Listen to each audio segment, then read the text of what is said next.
Okay, I had a patient today who I see for her feet. She has neuropathy, and it kind of extends up to her knees sometimes, and we're just trying to head it off. I mostly do massage for her feet. I do ankle mobilizations and foot mobilization, making sure we're getting good circulation, making sure we're getting complex movement through the foot, making sure it stays in good condition even if she can't walk on her feet all the time.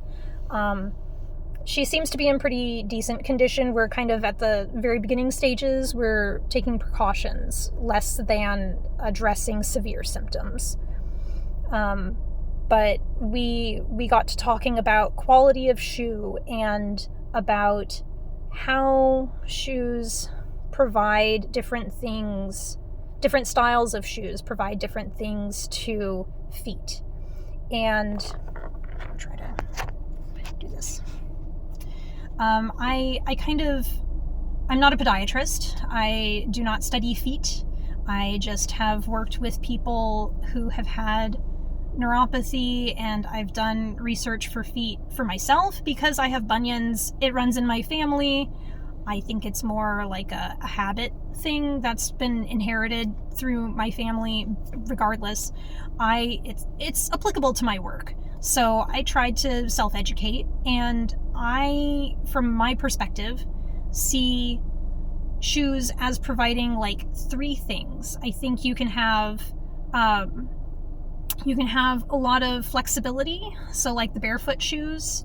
I think you can have a lot of stability, so that would be like orthotics and like the very rigid like Dansko kind of shoes. And then you can have the very soft soled shoes that are like Hoka is a really popular brand here.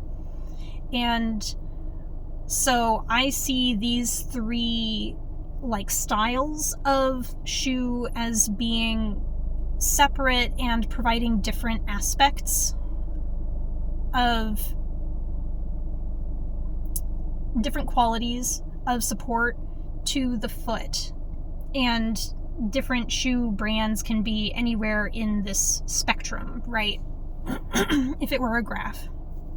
And with barefoot shoes, I have been really interested in learning about barefoot shoes, and I think that they are probably the best for younger people who are very intentional about wanting to rehabilitate and strengthen their feet. I do think that barefoot shoes are things that need to be used with intention, because they don't offer any support. They don't offer any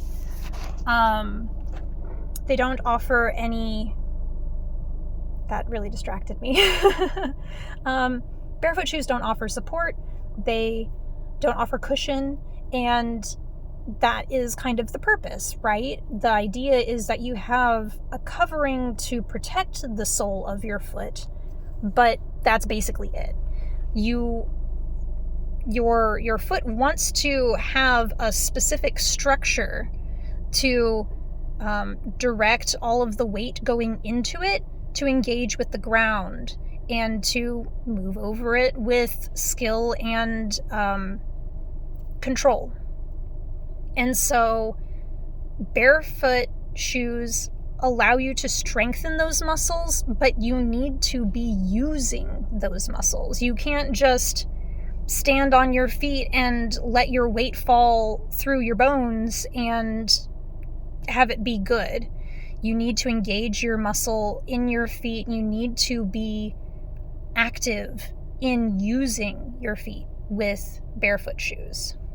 And I think that's kind of the point. But you have to be aware of it. It's not something you can just put on and it'll work out. If you're looking at Hokas and really soft, cushy shoes, then those can be really good for standing, especially on concrete for very long hours.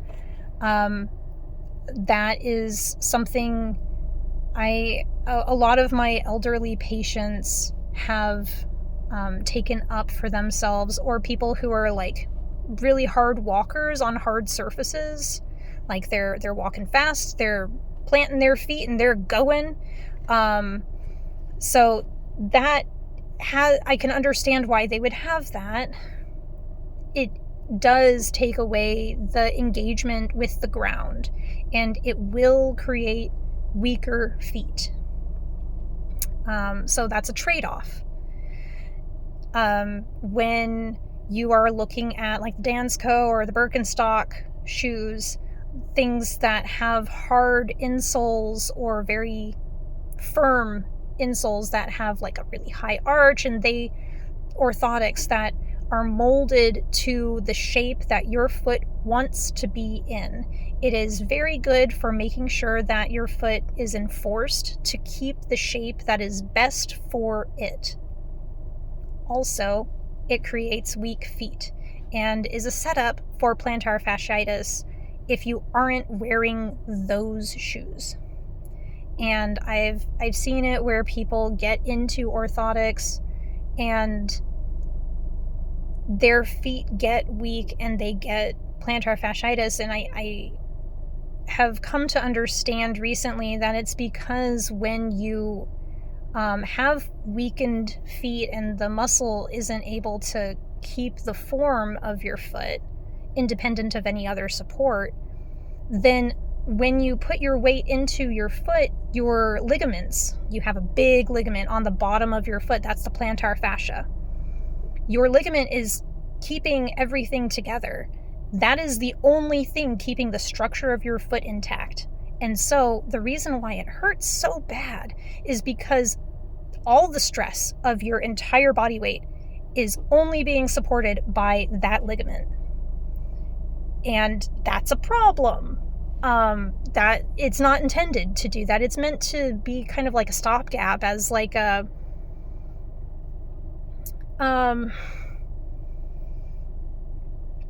metaphor isn't coming to mind right now. It's like if you have a string attached to a door. I don't know if this is just me, but I have seen like ropes attached to a door, and it will only swing open as wide as that rope will allow from the door frame.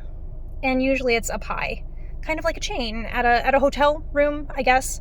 So it'll stop it before it moves beyond a certain point. So our structure will only go so flat, it won't just completely splay out and invert. And so it's meant to be a last resort structural fail-safe instead of an integral structural support that you rely on all the time. So we need to protect our plantar fascia by strengthening our feet.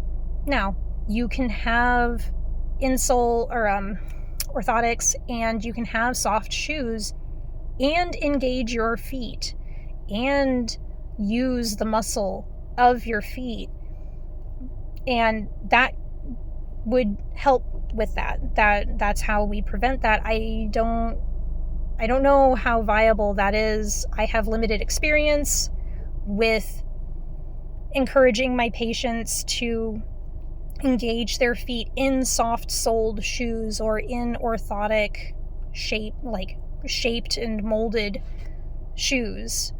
So that could be helpful to relieve plantar or prevent plantar fasciitis. But that needs more testing. I'm just kind of talking through what I talked with my patient about. So hopefully that's food for thought. And if you have personal insight, corrections, questions, I welcome them in the comments. Thank you.